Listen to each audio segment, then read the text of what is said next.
अस्सलाम वालेकुम, नमस्ते, जय भीम। तो आज ये मेरा मुंबई शहर में पहला प्रेस से मुलाकात है। तो मैं चाहूँगा कि मैं अपना इंट्रोडक्शन खुद ही दे दूँ, उसके बाद शायद इंट्रोडक्शन की ज़रूरत नहीं पड़ेगी। तो मैं फारूक शाब्दी हूँ और मैं ऑल इंडिया मजलिस इत्तेहादुल मुस्लिमीन का नया मुंबई प्रेसिडेंट बनाया गया हूँ। तो सबसे पहले तो मैं आप सभी प्रेस भाइयों का, whether it be print media और यूट्यूब चैनल जो भी है, सबका मैं तहे दिल से शुक्रिया अदा करता हूँ कि जिन्होंने हमारे बुलाने पर यहाँ पर आए और अपना टाइम दिए। तो यही बताना चाहता था कि अभी मुंबई में नया प्रेसिडेंट आया है, उसका नाम फारूक शाब्दी है और मैं हमारे party chief barrister Asaduddin Owaisi साहब, अकबरुद्दीन ओवैसी साहब, हमारे महाराष्ट्र राज्य के अध्यक्ष खासदार माजी खासदार इम्तियाज जलील साहब, मैं इनका तहे दिल से शुक्रिया अदा करता हूँ कि जिन्होंने मुझे इस लायक समझा और इस जिम्मेदारी से नवाजा है। उम्मीद करता हूँ कि मैं इनकी ये जो भरोसा मुझ पर किए मैं उस पर खरा उतर सकूँ। साथ ही साथ मैं मुंबई की जनता से भी ये उम्मीद करता हूँ कि वो एक बदलाव के तौर पर मुझे स्वीकार करेंगे और हमारी पार्टी ऑल इंडिया मजलिस इत्तेहादुल मुस्लिमीन को स्वीकार करेंगे और हम लोगों को कबूल करके आने वाले इलेक्शंस में अच्छा रिजल्ट देंगे। इस प्रेस कॉन्फ्रेंस का बुलाने का आपका मकसद क्या है? इस प्रेस कॉन्फ्रेंस बुलाने का मकसद तो पहले मेरा इंट्रोडक्शन था। मैं चाहता था कि मैं आप भाइयों से मिलूं जिनकी कलम में इतनी ताकत है कि रातें रात वो शख्सियत बदल सकते हैं। तो मैं आप लोगों को जानने के लिए मैंने इस प्रेस कॉन्फ्रेंस रखा। तो काफ़ी अच्छा एक्सपीरियंस रहा, सब लोगों से मेरी मुलाकात हुई, नामी गिरामी प्रिंट मीडिया वाले और टीवी वाले भी यहाँ पर आए हुए हैं। तो मैं उनसे मिलना चाहता था और उसी के साथ साथ हमारी पार्टी का जो एजेंडा है वो मैं आप लोगों तक, आप लोगों के ज़रिए जनता तक पहुँचाने के लिए इस प्रेस कॉन्फ्रेंस को रखा गया है। तो सबसे पहले तो मैं ये चाहता हूँ कि मैं आप लोग के माध्यम से तमाम मेरे मुंबईकरों से ये अपील करना चाहता हूँ कि ऑल इंडिया मजलिस इत्तेहादुल मुस्लिमीन को चुनिए, हमारी ताकत बनिए, साथ में मिलकर हम लोग एक नया इतिहास बनाएं। तो मैं आप लोग से ये आप लोग के ज़रिए अपील करता हूँ तमाम लोगों से कि एमआईएम के साथ जुड़े और पतंग का परचम लहराएं। मुंबई म्युनिसिपल कॉर्पोरेशन इलेक्शन को लेकर जो है एमआईएम की क्या तैयारियां हैं और किस तरीके से जो है वो तैयारी कर रही है और किन किन इलाकों में वो अपने उम्मीदवार उतारेंगे? जिस तरीके से आप बता रहे हैं मुंबई म्युनिसिपल कॉर्पोरेशन के लिए ही आप आए हैं और आपका जो मकसद है एमआईएम के उम्मीदवारों को जो है जिताने का मकसद है, तो क्या है आपका? सबसे पहले तो मैं आपको ये बता दूं कि मैं यहाँ पर सिर्फ म्युनिसिपल कॉर्पोरेशन इलेक्शन के लिए नहीं आया। हाँ, एज अ पॉलिटिकल पार्टी हम इलेक्शन तो ज़रूर लड़ेंगे और अनकरीब म्युनिसिपल कॉर्पोरेशन इलेक्शन ही है। तो हम लोग सिर्फ एमआईएम ही तैयारियों में नहीं लगी हुई है। इस राज्य की जितनी भी पार्टियां हो, मैं नाम नहीं लेना चाहूँगा, तमाम पार्टी जितनी भी पार्टीज है सब लोग अपनी अपनी तैयारी शुरू किए हैं और उसी नाते से हम भी पॉलिटिकल पार्टी होने के नाते से हम भी हमारे केडर को वापस से रिवाइंड कर रहे हैं और जोड़ रहे हैं, लोगों तक पहुँचने की कोशिश कर रहे हैं। वो बहुत जल्द इंशाअल्लाह आने वाले दिनों में आपको दिखेगा कि हम लोग कितनी तेज़ी से हमारा जाल फैला रहे हैं। रही बात सीटों पर लड़ने की, कितनी सीटों पर लड़ने का आपने सवाल किए हैं, तो वो मैं आज नहीं बोल सकता हूँ। लेकिन हाँ, एक चीज़ का मैं पूरा आपको आश्वासन देना चाहता हूँ कि हम लोग पूरी ताकत से लड़ेंगे और हमारा मकसद सिर्फ और सिर्फ जीतना ही है और जीतना ही होगा। जीतने के लिए हम लोग जो मुमकिन ताकत लगाना है वो ताकत लगाकर लड़ेंगे। आपसे पहले जो है रईस लश्करिया साहब मुंबई के अध्यक्ष थे, जब उनको मुंबई का अध्यक्ष बनाया गया तो काफ़ी बवाल हुआ था। क्या अब उन्होंने पार्टी छोड़ दी है या वो पार्टी में है? नहीं, रईस भाई देखिए, बवाल और ये तो सब पार्ट ऑफ ये सब राजनीतिक पार्टियों के हिस्सा ही है। किसी को अगर डिमोट किया जाता है तो जाहिर सी बात है किसी दूसरे को प्रमोट किया जाता है, तो कुछ नाराजगियां होती है, लेकिन ठीक है वो सब पार्टी अपने लेवल पे दूर कर लेती है वो सारी चीज़ों को।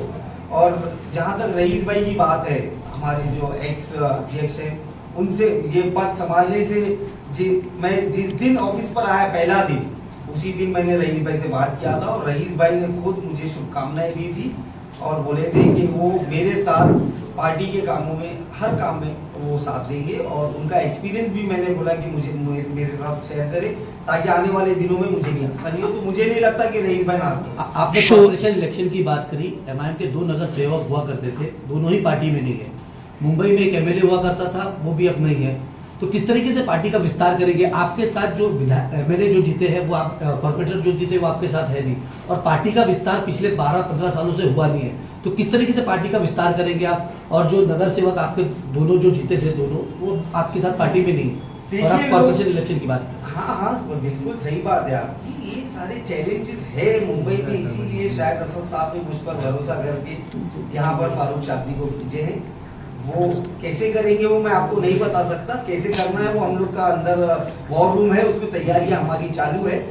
मैं यकीन के साथ बोल सकता हूँ कि पार्टी फ्लाइंग कलर्स के साथ इस कॉर्पोरेशन इलेक्शन में हमारे रिजल्ट आएंगे। और रही बात लोगों के पार्टी छोड़ने की, आज आप एमआईएम को क्यों सवाल करते मेरे समझ में नहीं आता है। आज एमआईएम ने उनको नगर सेवक बनाई, लेकिन आज आप देखेंगे शिंदेगढ़ हो, अजीत पवार गढ़ के लोगों ने मंत्री पद भोगे, आमदार बने, कहां से कहां चले गए लोग। जिंदगी पर एहसान अगर माने वो ठाकरे साहब का तो वो कम है, लेकिन मतलब की राजनीति है, और जो मतलब ही होता है, जो मतलब परस्त होता है, उसके लिए पार्टी और जनता कोई मायने नहीं रखती, वो सिर्फ कमर्शियल एतबार से वो स्विच करते हैं। तो मैं तो ये समझता हूँ कि जो चला गया अच्छा ही हुआ हमारे लिए, हम नए लोगों को चांस देंगे और एक नया इतिहास बनाएंगे इंशाल्लाह। और रही बात आमदार की, आपने बताया मुंबई के आमदार हमारे साथ नहीं, आपकी गलतफहमी है। लास्ट संडे ही हमारा प्रोग्राम था। एमएलए जीता नहीं, ये एमएलए देखिए, जीतना हारना एक अलग चीज है, वो जनता जनार्दन है, वो जिसको चाहेगी वो जीतेगा, जिसको चाहेगी वो हारेगा। एज अ पॉलिटिकल पार्टी लड़ना हमारा काम है और वो हम लड़ते रहेंगे। और उम्मीद मेरी ये है मुंबई की जनता से कि वो फारूक शाब्दी को नाउम्मीद नहीं करेंगे। एक सवाल इसी से जुड़ा हुआ है, आप शोलापुर के भी सदर है, मुंबई पे एडिशनल चार्ज मिला है, तो क्या मुंबई पे कोई एमआईएम को ऐसा चेहरा ना मिला कि मुंबई का सदर बना सके? क्योंकि इतनी बड़ी आर्थिक राजधानी है और एमआईएम में कोई ऐसा चेहरा नहीं कि सदर बना सके। आपको शोलापुर से यहाँ पर डिपोर्ट किया गया और दोनों जगह की सदारत आप संभाल रहे हैं। कुछ तो देखे होंगे असद साहब ने मुश्किल मेरे अंदर, जब ही मुझे इतनी बड़ी, आपको आपकी शायद नॉलेज और मैं बढ़ा दूं आपकी, मुंबई और सोलापुर के साथ साथ मेरे ऊपर महाराष्ट्र के कार्य अध्यक्ष की भी जिम्मेदारी है। तो साहब को मालूम है कि फारूक शाब्दी दिखने में छोटा है, लेकिन वजन कितना उठा सकता है वो शायद मुझे पता होगा, इसीलिए इतनी बड़ी जिम्मेदारी दी है। मतलब बॉम्बे में आपके पास कोई ऐसा चेहरा नहीं था कि एमआईएम की सदारत कर सकते हैं, आपका कहना ये है? और कॉर्पोरेशन इलेक्शन के साथ नहीं, देखिए बम्बई में कोई ऐसा चेहरा नहीं था, वो बोलना बम्बई वालों के साथ मतलब नाइंसाफी होगी।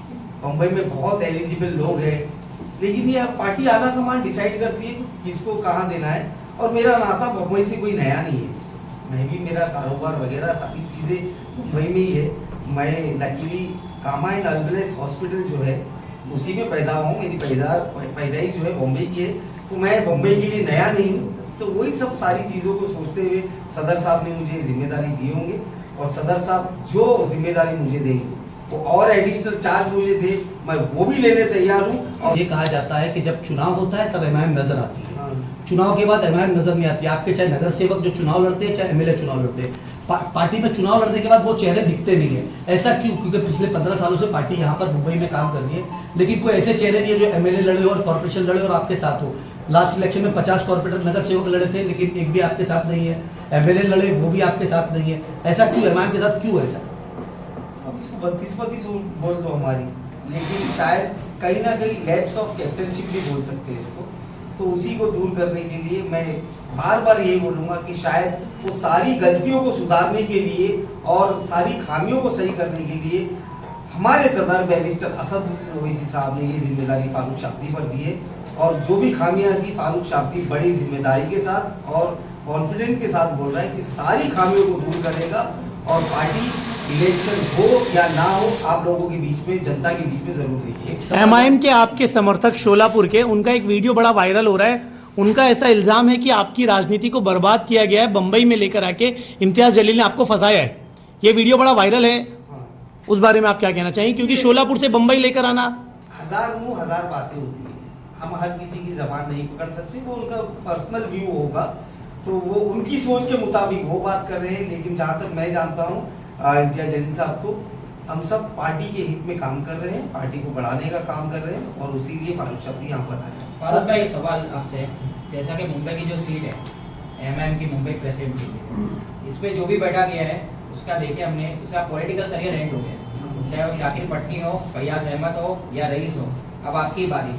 तो क्या आपको क्या लगता है ये कितना डिफिकल्ट होगा? क्योंकि ये इतिहास लिखा है कि हम नागपड़ा के हेड ऑफिस में जो भी ये पद संभाला है उसका करियर पॉलिटिकल में फिनिश होते हुए हमारे सामने देखा है 5 साल में, उस पर आपका क्या कहना है? देखिए, मैं सुपरस्टिशियस नहीं हूँ, मैं अंधविश्वास में भरोसा नहीं करता हूँ। अभी आपने बोले कि इतिहास लिखा है, तो जो भी बैठे थे उनका पॉलिटिकल करियर खत्म हो गया, हो सकता है मैं बैठा हूँ मेरा शुरू हो जाए, तो ये भी इतिहास बनेगा इंशाअल्लाह कि जो इस कुर्सी पे बैठा उसका करियर शुरू हो गया, और ये भी हिस्ट्री होने वाली है इंशाअल्लाह। तो ठीक है, मैं ये समझता हूँ कि मेरे पीछे मेरे माँ बाप की दुआ है, मेरा बुरा कभी नहीं हो सकता। सर ये बताइए, महाराष्ट्र में एमआईएम ने नांदेड़ से शुरुआत करी, नांदेड़ में सीट जीती थी 7 सीट, लेकिन एमआईएम ने उसके बाद पूरे महाराष्ट्र में कॉर्पोरेशन भी जीती, एमएलए का चुनाव भी जीती। लेकिन एमआईएम के साथ ये है कि वो रिपीट नहीं कर पाई। पूरे महाराष्ट्र की बात कर रहा हूँ कि जहाँ पर एमएलए जीते वापस रिपीट नहीं जीते, जहाँ नगर सेवक जीते फिर नहीं जीते, तो जनता पहली मर्तबा चुनती है, दूसरी मर्तबा आपको नकार देती है, और आपके ऊपर लगातार ये इल्जाम लगता है कि आप जो चुनाव लड़ रहे हैं ये कहीं ना कहीं डिवीजन ऑफ वोट के लिए लड़ते हैं, ऐसा क्यों? देखिए, हमारे चुनाव लड़ने से जाहिर सी बात है कि किसी ना किसी को तो नुकसान होगा। एमआईएम चुनाव लड़ रही है तो नए वोटर तो आएंगे नहीं, किसी ना किसी की वोट बैंक को डेंट लगना जरूरी है, तो उसमें हम कुछ नहीं कर सकते। हम हमारी राजनीति जरूर करेंगे, अब सामने वाला चाहे जो बोलना चाहे बोले, हमको बी टीम बोले या वो बोले कि हमारे आने से वो हार गया या वो जीत गया, हम लोग उन सारी चीजों से बहुत ऊपर आ चुके हैं, हम लोग वो सोचते भी नहीं, क्योंकि ये साबित हो चुका है कि सत्ता की लालच में जो पार्टी जिनके वोटों पर इन लोगों ने जिंदगी भर राज किए, और सत्ता की लालच में इन लोगों ने शिवसेना, जो हमेशा से ही मुसलमानों को नीचे दिखाने का, उनका तुष्टीकरण करने की राजनीति करते, सत्ता की लालच में इन लोगों ने हाथ मिला ली उनसे। आज आप लिस्ट निकाल लो, आपका प्रिंटर थक जाएगा, आप सिर्फ गूगल करो कि how many leaders at left Congress and join BJP, तो आपको अनेक नेताओं की लिस्ट मिल जाएगी। तो इनके पास मुंह नहीं रहा है, तो इससे हम लोग को अभी कोई फर्क नहीं पड़ता। और मैं ये समझता हूँ कि बोलने वाले जो चाहे बोले, जनता बहुत समझदार है, जनता समझ चुकी है कि हमारे मुद्दों को अगर संसद में उठाता है तो वो सिर्फ बैरिस्टर असदुद्दीन ओवैसी साहब है, चाहे वो हमारे वक्फ का मुद्दा हो, अजान का मुद्दा हो, हिजाब का मुद्दा हो, बीफ का मुद्दा हो, मॉब लिंचिंग का मुद्दा हो, ऐसे अनेक मुद्दे जो बेबाकी के साथ उठाते हैं तो ओवैसी साहब है। और अगर उनकी टीम नीचे भी ऐसी बनी, अगर आपका भाई विधानसभा चला गया तो ऑन हिज फुटस्टेप्स हम भी सेम आवाजें उठाएं। दूसरे सवाल का शाब्दिक साहब, आपकी पार्टी के भी कई विधायक ने पार्टी छोड़ी है, जैसे बिहार के अंदर हमने देखा अख्तरुल ईमान की क़यादत में 4 और आमदार जीत कर आए थे, टोटल वहां पर 5 एमएलए थे, वो चारों चले गए। आपके जो धुले के एमएलए इस बार चुनाव हार गए, वो अजीत पवार गुट में चले गए, तो आपकी पार्टी का भी इसी तरीके का स्टैंड रहा है, हैदराबाद को छोड़कर बाकी जहां जहां पार्टी ग्रोथ कर रही है, जीतने के बाद अगला चुनाव हार जाते तो किसी और पार्टी में चले जाते। देखिए, अच्छे हाईवे पे जाने से पहले ना खराब रास्ता आता है, स्पीड ब्रेकर आते हैं, खड्डे आते हैं, तो अभी हम लोग वो खराब रास्ते से गुजर रहे हैं, हमारा भी एक्सप्रेस पे आएगा। और जो भी पार्टी छोड़ के गए, मैं तो उनको भी शुभकामनाएं देता हूँ, मैं अल्लाह से दुआ करता हूँ कि उनका भी पॉलिटिकल करियर। सर वो सवाल का जवाब नहीं दिया आपने। महाराष्ट्र की जनता आपको एक मर्तबा चुनती है, दोबारा नकार देती है, ऐसा क्यों? देखिए, ये राजनीति है, ये पॉलिटिक्स है, और हर इलेक्शन का समीकरण चेंज होता है। आप 2014 के इलेक्शन को 2019 के हिसाब से नहीं आंक सकते, 2019 के 24 के हिसाब से नहीं कर सकते। जो वो पार्टी में होते हैं, बाद में 5 साल के बाद दूसरी पार्टी में आ जाते। 2024 के इलेक्शन में तो समझ ही नहीं आया, 19 में लोगों ने शिवसेना को वोट दिए क्योंकि वो हिंदुत्ववादी पार्टी थी, लेकिन वो माइग्रेट करके कांग्रेस के साथ जुड़ गई और सत्ता में आ गई। 2024 के इलेक्शन में तो लोगों को समझ में नहीं आया कि कौन सी शिवसेना को वोट देना है, कौन सी राष्ट्रवादी को वोट देना है। तो हर इलेक्शन का सिनारियो अलग अलग होता है। तो इसमें वोटों का जो डिवीजन है, जो सामने उम्मीदवार है, जो पार्टी की स्ट्रेंथ है, वो सारी चीजों को कंसिडर करके रिजल्ट निकलते हैं। तो हो सकता है कि इन चुनावों में हमारे लिए कारगर स्थिति नहीं थी और हमारे फेवर में इतने अच्छे रिजल्ट्स नहीं है, बट इसका मतलब ये नहीं है कि हम लड़ना छोड़ दें। हम लड़ेंगे, जरूर लड़ेंगे और पूरी ताकत से लड़ेंगे। और मैं आखिरी सवाल आपसे मेरे जैसा कि देखा गया है अहमद बलाला बराबर, इससे पहले जब इलेक्शन हुआ था बीएमसी कॉर्पोरेशन, अभी 3.5 साल का डिले हो गया, इससे पहले यही ऑफिस थी, हम लोग यहाँ थे, अहमद बलाला साहब आए थे, काफ़ी आरोप लगे थे।